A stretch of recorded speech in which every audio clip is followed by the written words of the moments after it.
was worried this was going to be very linear and you just progress through areas quite quickly. But if you're being encouraged to be like, you have this resource to stop something mutating, that implies you're going to need to go back through paths multiple times. I got the exact answer for you here. So you're going through this whole area, you're doing a bunch of stuff. It then becomes like abundantly clear that the security bracelet that I get is also going to access some doors in the West Wing. Yes. So I'm going to have to go back there.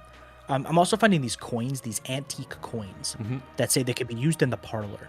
And the parlor is in the West Wing, and it has a door that has a gem on it. And obviously I need the gem to get in. Finally get into the parlor, and you can use the coins very much like RE7. You slot them in, you get items, you get upgrades.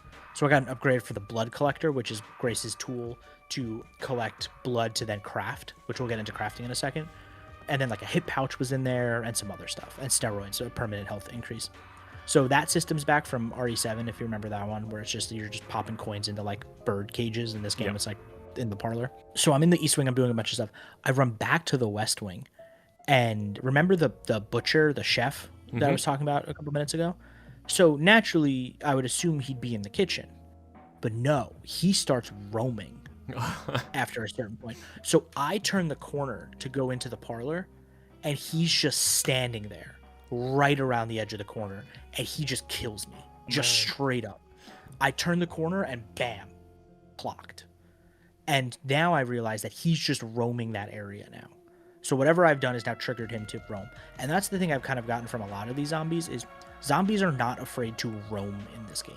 Normally in some of the other games, they'll stay within their sort of small parameter. And for the most part, they do in this game.